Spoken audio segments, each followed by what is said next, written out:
सतगुरुदेव को भाववंदन। जय हो। अक्सर जब जब हम अपने शांत मोड पर होते हैं तो हमारे मन में खुद को देखते हुए ये सवाल बार बार आता है कि हमारे भीतर से ये क्रोध, ये गुस्सा, ये एंगर, एग्रेशन कब समाप्त होगा। और हम बड़े आराम से जब कभी ज्ञानी गुणी जनों के सामने जाते हैं तो अपना ये सवाल उनके सामने रखते हैं, अपनी ये जिज्ञासा उनके सामने रखते हैं कि ये क्रोध कब शांत होगा और इस क्रोध को हैंडल कैसे करें। अक्सर आपने देखा भी होगा कि आजकल एंगर मैनेजमेंट की क्लासेस चल रही है, लोग एंगर मैनेजमेंट के लिए सेशंस लेते हैं। इसी के साथ एक और शब्द आता है, वैर। लेकिन जब कभी किसी से भी पूछा जाए कि क्या आपको किसी से वैर है, तो बड़े आराम से, बिना सोचे समझे, बिना एक पलक भी झपकाए लोग बड़े आराम से कह देते, मेरा तो किसी से कोई वैर नहीं है महाराज सा, मैं तो सबसे मैत्री भाव रखता हूँ, मैं तो सबसे प्रेम रखता हूँ। अपना तो उसूल है कि सबसे मैत्री भाव रखो, वैर किसी से ना रखो, मेरे मन में ज़रा भी वैर नहीं है। अब ज़रा हम स्वयं को फिर एक बार देखें। हमारा जो क्रोध है, हमारा जो गुस्सा है, वो बहुत क्षणिक होता है, तत्कालीन होता है, यानी स्पॉन्टेनियस होता है। हमारा गुस्सा बहुत मोमेंटरीली होता है, अनस्टेबल भी होता है, यानी अभी गुस्सा आया लेकिन थोड़ी देर बाद देखा जाए तो गुस्सा ख़त्म। कई बार आप सुनते भी हैं लोगों से कि भाई ये बंदा ऐसा है, सुबह गुस्से में ऐसा कह गया, मैं तो तेरी शक्ल ज़िंदगी भर नहीं देखूंगा, और शाम को वापस थोड़ी देर बाद वैसा कि वैसा। अगर हम इस गुस्से को समझ पाएं तो ये हमारा जो गुस्सा है ना, इस गुस्से को करते समय, इस क्रोध को करते समय हमारी बुद्धि काम नहीं करती। ये एक ऐसा आवेग है जो अंदर से जब निकलता है तब हमारा कोई नियंत्रण नहीं होता। कई बार ये हमारा क्रोध सिर्फ और सिर्फ हमारे अहम की पुष्टि के लिए होता है, यानी हमारा ईगो सेटिस्फाई करने के लिए। उसने ऐसा कैसे कह दिया, बस मुझे गुस्सा आ गया, उसने ऐसा कैसे बोल दिया, मुझे गुस्सा आ गया, ऐसा थोड़ी, आखिर मैं भी कोई चीज़ हूँ। ये सारी चीज़ें हमारे उस क्षणिक, तत्कालिक, अस्थिर आवेग का परिणाम है, जिसे हम क्रोध नाम दे सकते हैं। क्रोध यानी गुस्सा, एंगर, ये जस्ट बिना सोचे समझे तुरंत से निकल आता है। और अगर हम थोड़ा सा ध्यान दें तो इस क्रोध की शुरुआत होती है झुंझलाहट से, यानी इरिटेशन से। जब कभी काम हमारे मन माफिक नहीं होते, फेवरेबल नहीं होते, तो हम झुंझला जाते हैं, और ये झुंझलाहट ही धीरे धीरे हमारे स्वभाव का हिस्सा बन जाती है। झुंझलाहट, चिड़चिड़ाहट, ये धीरे धीरे जब हमारे स्वभाव का हिस्सा बन जाती है तब कुछ और अधिक एक स्ट्रॉन्ग फॉर्म में सामने प्रदर्शित होती है, जिसे हम गुस्सा कह सकते हैं। और इस गुस्से के आवेग में व्यक्ति अपना आपा खो बैठता है, खुद को भूल जाता है। आप देखिए, कई बार सिर्फ एक क्षणिक आवेग में, गुस्से में व्यक्ति हत्या तक कर बैठता है, मर्डर तक कर बैठता है। वो एक कोई पेशेवर मर्डरर नहीं है, एक कोई पेशेवर हत्यारा नहीं है, लेकिन गुस्सा आया, उसे कुछ नहीं सूझा और उसने सामने वाले की जान ले ली। आप देखिए, व्यक्ति कई बार गुस्से में, आवेग में इतना ज़्यादा हिंसक हो जाता है कि एक मुष्टि प्रहार से, यानी एक मुक्के से दीवार तक गिरा देता है। ये क्या है? ये क्रोध है। लेकिन कई बार आपने सुना होगा लोगों को, वो कहते हैं ये गुस्सा नहीं करते, अरे इनको तो गुस्सा आता ही नहीं है। लेकिन भाई, जब गुस्सा आता है, यानी वर्षों में एक बार, तो फिर ये सभी की हालत खराब कर देते हैं। तब ये पिछला खाया पिया सब कुछ निकाल देते हैं। अब ध्यान दीजिए, ये जिसे हम गुस्सा कह रहे हैं, जो सालों में एक बार ज्वालामुखी की तरफ फूटता है, ये गुस्सा नहीं है। ये सोच समझ कर मन में जमा किया हुआ प्लान किया हुआ, पुरानी सारी घटनाओं को याद रख कर दिमाग को काम लेकर किया गया वार है, यानी प्रतिशोध है। और यही वैर है। वैर में व्यक्ति बदला लेने की ठान लेता है। जैसे आज उसे किसी ने गाली दी, आज उसे किसी ने बुरा भला कहा, अब वो 4 महीने बाद भी उसी व्यक्ति से मिलेगा तो उस बुरे भले को, उस गाली को याद रखकर फिर व्यवहार करेगा, यानी ये है वैर। और ये जो वैर है ये पूरा सोचा समझा गया है। किसी ने आपको चांटा मारा, आपने गुस्से में आकर फिर से चांटा मार दिया, ये तो हो गया क्रोध। लेकिन आज उसने चांटा मारा, अभी आप बड़े समझदार हैं, आप वापस चांटा नहीं मारेंगे, आपको अपनी सोशल इमेज का ख्याल है, उस वक्त आप, वो कहते हैं ना, घूंट पी कर रह जाएंगे, लेकिन समय आने पर उस एक चांटे का बदला ज़रूर लेंगे। ये बदला, ये प्रतिशोध सोच समझ कर समय आने पर किया गया प्रतिवार, ये है वैर। और इसीलिए प्रभु महावीर ने कहा ना, खामे मी सव्वे जीवा खमंतु में, मिट्टी में सव्व भुएसु वेरम मज्जम न के नहीं। मेरा सभी से, सर्वभूत से मैत्री भाव है, इस संपूर्ण जगत से मेरा मैत्री भाव है और किसी से मेरा कोई वैर नहीं है। जगत से मेरा मैत्री भाव होने का अर्थ ये नहीं है कि ये पूरा जगत मुझसे मैत्री भाव रखेगा। जगत रखे ना रखे, मेरा जगत के प्रति मैत्री भाव है। और जब मेरा मैत्री भाव है तो मेरे भीतर शत्रुता का कोई भाव ही नहीं। और जब शत्रुता का कोई भाव ही नहीं तो सामने वाला चाहे जैसे व्यवहार करे, मुझे उससे क्या। अगर कोई सामने वाला शत्रुता रख रहा है, वैर रख रहा है, तो ये उसकी प्रॉब्लम है ना, मेरी प्रॉब्लम नहीं है। मेरे भीतर तो सभी के लिए मैत्री भाव है। बात ज़रा मुश्किल से समझ में आएगी। हम बोलते रोज़ हैं ये, खामे मी सव्वे जीवा खमंतु में, मिट्टी में सव भुएसु वेरम मज्जम न केणई। हम रोज़ाना बोलते हैं, हर प्रार्थना में बोलते हैं, लेकिन हम समझ नहीं पाते कि ये मैत्री भाव रखने का अर्थ क्या है। कि मेरे भीतर किसी की कोई शिकायत, किसी के प्रति कोई घृणा भाव, हेट्रेड, नफरत, वैर भाव टिकता ही नहीं। मेरा सबसे मैत्री भाव है। और जब आपके भीतर सबके लिए मैत्री भाव है तो क्या कभी वैर अंदर टिक पाएगा? और कोई शत्रुता निभा भी लेगा तो ये उसकी प्रॉब्लम है ना, मेरी तो कोई प्रॉब्लम ही नहीं। संत तुकाराम की एक घटना आप सभी ने कई बार सुनी होगी, आज एक बार फिर सुन लेते हैं। तो हुआ यूँ, जैसा हम सभी को पता है कि संत तुकाराम की जो पत्नी थी वो बड़े गुस्सैल स्वभाव की थी।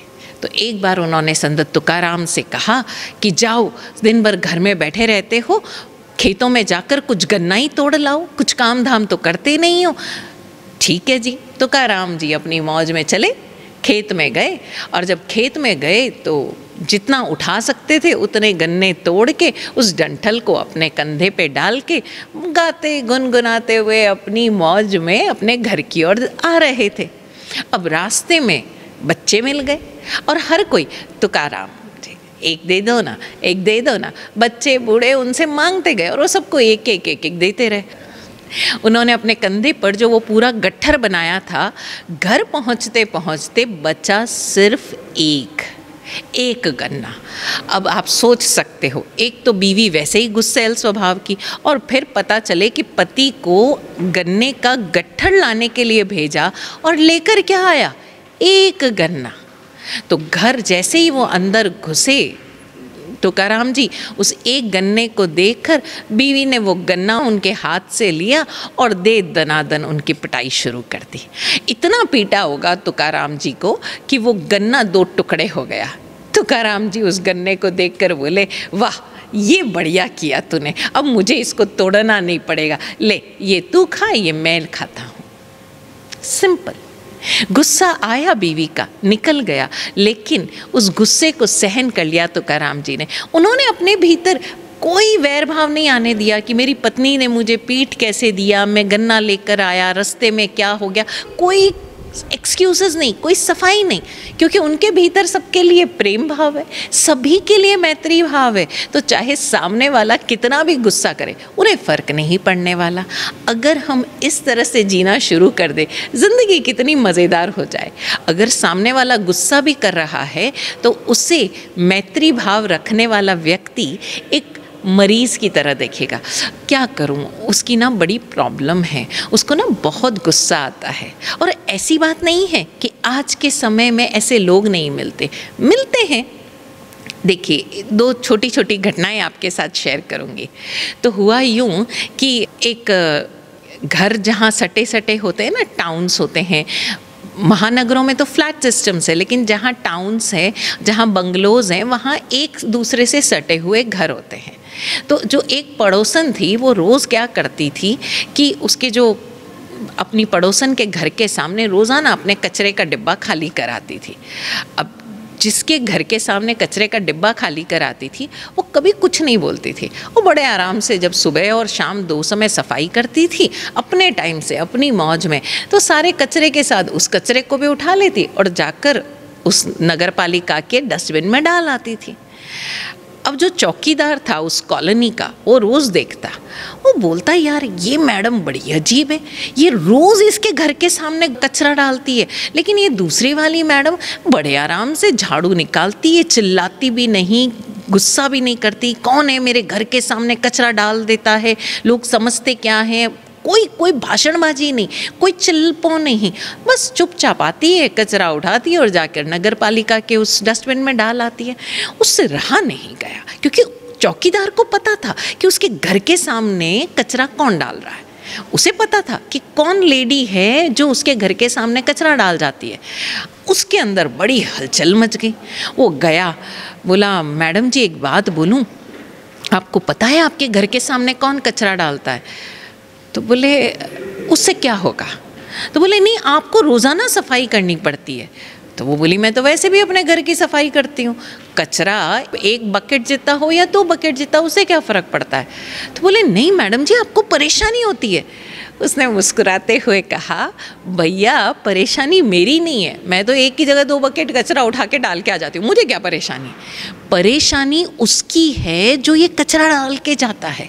सोचो उसे कितनी तैयारी करनी पड़ती होगी, उसको आसपास देखना होगा, मुझे कौन देख रहा है, मैं कहाँ से कचरा डाल रहा हूँ, और फिर बड़ा टाइम निकाल के प्लान करके वो कचरा डालना पड़ता होगा। प्रॉब्लम उसकी है, मेरी नहीं। अब देखिए कितनी सिंपल सी बात है। प्रॉब्लम किसकी है? कचरा डालने वाले की। कचरा साफ करने वाले की क्या प्रॉब्लम? क्योंकि उसे प्लान करना पड़ रहा है, उसे वो समस्या है उसकी, वो बीमार है, तब कहीं जाकर वो दूसरे को परेशान करने की सोच रहा है। शांति में वो भी नहीं है। वो लेडी बोल रही है, मैं तो शांति में हूँ, मुझे कोई फ़र्क नहीं पड़ रहा है, लेकिन परेशानी उसकी है, तकलीफ़ उसको हो रही है। कितनी तकलीफ़ हो रही है कि उसे वो कचरा डालने का समय प्लान करना पड़ता है, और कचरा डालने के बाद भी उसे कितनी तकलीफ़ होती होगी जब उसको कोई वापस जो वो एक्सपेक्टेड रिएक्शन है वो रिएक्शन नहीं मिलता। कितनी ज़्यादा उसकी तकलीफ़ है, बहुत तकलीफ़ है, बहुत बीमार है वो। क्या बात है। तकलीफ़ उसकी है जो परेशानी पैदा कर रहा है, उसकी नहीं जो परेशान हो सकता है, क्योंकि ये आपका निर्णय है, ये आपकी चॉइस है कि आप परेशान होते हो या नहीं होते हो। तो ध्यान देना, मैत्री भाव रखना बहुत आसान काम है, लेकिन आप ये सोचो कि पूरा जगत मेरा मित्र बन जाए, वो प्रॉब्लम आपकी नहीं है, वो परेशानी आपकी नहीं है। अगर कोई आपसे शत्रुता रख रहा है, वो उसकी परेशानी है। अब एक दूसरी घटना, एक परिवार में एक बहू नई शादी करके आई थी, तो वो बालों में तेल नहीं डालती थी। उसकी सास रोज़ उसे डांटती, कैसे हो गए हैं आजकल के ज़माने के बच्चे, बाल देखो इतने रुखे हैं, तेल ही नहीं डालती, ये भी नहीं करती, वो भी नहीं करती। वो मुस्कुराती। एक दिन उसने बड़े प्यार से, जब उसके पास समय था, उसकी सास भी अच्छे मूड में थी, बोले, मम्मी जी ये लीजिए तेल की बोतल, मेरे बाल में तेल डाल दीजिए। सास हैरान हो गई और गुस्सा आ गया उसे, क्योंकि इतने समय से वो रोज़ बोल रही थी तेल डाल, और ये लड़की तेल डालने के बजाय खुद उसे तेल ला कर दे रही कि मेरे सर में तेल डाल दो। उस सास ने कहा कि तेरे को शर्म नहीं आती, मुझे तेल डालने को कह रही है, तेरी माँ ने कभी तुझे तेल डालना नहीं सिखाया? बोले नहीं, वो तो पहले मम्मी डालती थी। तो बोले कि मम्मी डालती थी तो क्या माँ को पता नहीं था कि बेटी को एक दिन ससुराल जाना है, कम से कम बाल में तेल डालना तो सिखाना चाहिए? उस बहू ने मुस्कुराते हुए बड़े प्यार से जवाब दिया, वो मेरी मम्मी को पता था ना कि मैं जहाँ जा रही हूँ वहाँ पर भी एक मम्मी है, तो मम्मी तो तेल डाल ही देगी। अब आप सोचिए, क्या इस जवाब पर सास गुस्सा कर सकती है? लेकिन अगर वो बहू समझदार नहीं होती या बहू भी वापस वैसी ही होती तो वो बड़े आराम से कहती कि एक छोटी सी बात पर आप मेरे माँ बाप तक कैसे जा सकती है, आप मेरी माँ बाप की परवरिश को कैसे क्वेश्चन कर सकती है, आप में ये बात नहीं है क्या आपकी बेटी ऐसा करती, और 100 बातें हो जाती और वो एक इतनी दूरी हो जाती, इतने ड्रिफ्ट क्रिएट हो जाता कि वो सास बहू कभी आपस में मिल नहीं पाती, कभी उनके भीतर प्रेम पनप नहीं पाता। लेकिन बहू ने बड़े प्यार से कह दिया कि मेरी माँ को पता था कि मैं जहाँ जा रही हूँ वहाँ पर भी एक मम्मी है जो मेरे सिर में तेल डाल देगी। और ये इतनी सी बात, प्यार से कही हुई, अधिकार से कही हुई इतनी सी बात उस सास के भीतर प्रेम का ऐसा सोता, कहते हैं ना, फोड़ गई, या वो इतना सोता बहा ले गई उस बहू पर, उसे असीम लाड आया और बड़े प्रेम से उसने उसके सर में तेल डाला। और फिर समय पड़ने पर जब कभी भी होता बड़े प्यार से अधिकार पूर्वक अपनी बहू को डांट के कहती, देख तेरे बाल कैसे हो रहे, चल तेल लेकर आ, तेरे बाल में तेल डाल देती। इतनी सी बात। हम बातें बहुत बड़ी बड़ी करते हैं, हम कहते हैं कि हम जैन हैं, हम सबसे खम्मत खामणा का भाव रखते हैं, हर संवत्सरी पर हम 84 लाख जीव योनि से खम्मत खामणा करते हैं। और जो लोग रोज़ाना प्रतिक्रमण करते हैं वो रोज़ाना ये क्षमापना का पाठ पढ़ते हैं, और अगर किसी प्रतिक्रमण में वो क्षमापना का पाठ नहीं हो तो उन्हें लगता है कि हमने प्रतिक्रमण सही नहीं किया।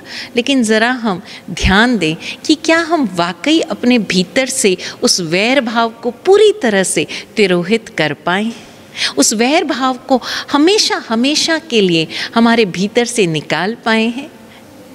अगर नहीं तो पुनः विचार कीजिए, क्योंकि ये वैर भाव कब पैदा होता है? जब हम चीज़ों को अपने भीतर स्टोर कर लेते हैं। क्रोध आ गया, कोई बात नहीं, क्रोध की शुरुआत कहाँ से हो रही है, किन कारणों से हो रही है, वो अगर ज़रा सा हम ध्यान दे दें तो ये क्रोध भी धीरे धीरे समाप्त हो जाएगा। लेकिन वैर अगर एक बार हमारे भीतर घर बना लिया तो जन्मों जन्मों तक ये वैर का नाता नहीं टूटेगा। प्रभु पार्श्व और कमठ के पूर्व जन्मों की अगर हम बात करें तो जिस जन्म में कमठ का अपने भाई से वैर शुरू हुआ था, प्रभु पार्श्व के जीव ने तो माफ़ी मांग कर, क्षमापना मांग कर, प्रतिक्रमण करके कहीं न कहीं उस वैर भाव को अपने भीतर से समाप्त कर लिया था। लेकिन कमठ के जीव ने वो वैर शांत नहीं किया और उस जीव ने अपने जीवन यात्रा में उत्तरोत्तर प्रगति करते हुए तीर्थंकर कर्म का गोत्र बंद कर लिया। वो तीर्थंकर हो गए, लेकिन उस जन्म में भी कमठ ने अपने प्रतिशोध की आग को शांत नहीं होने दिया और कमठ नरक में पहुंचा। तो ज़रा हम गौर करें कि ये वैर का बीज अगर हमारे भीतर है तो उस बीज को पूरे एफर्ट्स के साथ, पूरे प्रयासों के साथ पुरुषार्थ करके इसी जन्म में निकाल लें, वरना ये जन्मों जन्मांतर तक हमारी आत्मा को अधोगति की ओर ले जाएगा और ये अधोगति की यात्रा से पुनः ऊर्ध्व गति की ओर जाने के लिए न जाने फिर कब ये मनुष्य योनि हमें मिलेगी। तो हम ध्यान दें, इस सूत्र को अपने भीतर पनपाएं, खिलने दें, इस सूत्र को अपने नस नस में बसा लें कि इस जगत में सर्वभूत से मेरा मैत्री भाव रहे और वैर भाव किसी से भी ना रहे। प्रभु पार्श्व और कमठ के जन्मों की यात्रा को, उनके पूर्व जन्म के जिस जिस चाहे वो सिंह का जन्म हो, चाहे वो मनुष्य जन्म हो, चाहे तीर्थंकर का जन्म ही क्यों ना हो, लेकिन वैर करने वाले जीव को प्रभु पार्श्व की करुणा भी ना दिखाई दी। वो वैर हमें अंधा कर देता है, सिर्फ और सिर्फ हमें उस राह पर ले जाता है जहाँ हमारे आत्मा की अधोगति है। तो अगर किसी के प्रति बदले का भाव आ रहा हो, तुरंत रुकना, उस व्यक्ति के लिए नहीं, उस व्यक्ति को क्या एहसास होगा ये सोचने के लिए नहीं, हम किस दौर से गुजरेंगे, हम किस गति से गुजरेंगे, हम किस भावों से गुजरेंगे, इस पर ध्यान देना। तो क्रोध और वैर, इन दोनों को हम समझें कि अगर क्रोध क्षणिक है तो वैर सोचा समझा हुआ है, वैर ज़्यादा नुकसानदायक है। तो ज़रा इस बदले की भावना को, प्रतिशोध की भावना को, किसी को नीचा दिखाने की इस भावना को हम अपने भीतर से जान कर समझ कर पूरी तरह से तिरोहित करें, तभी हमारी आत्मा ऊर्ध्व गति की ओर बढ़ पाएगी। इस सारे जगत को हम मैत्री भाव के साथ देखें। आत्मज्ञानी पूज्य विराट गुरुदेव द्वारा रचित आत्म मंत्र की इन पंक्तियों को हम प्रतिपल दोहराएं, अपने भीतर दोहराएं।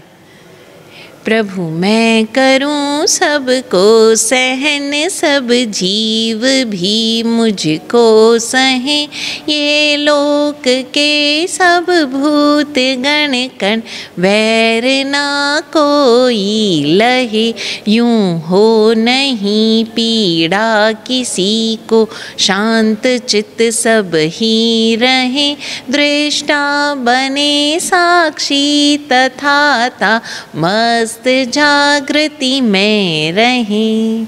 प्रतिपल हम जागृत होकर सभी के प्रति इस मैत्री भाव को अपने भीतर पनपाएं। अगर हमारे भीतर मैत्री भाव है तो वो बाहर पसरेगा ही।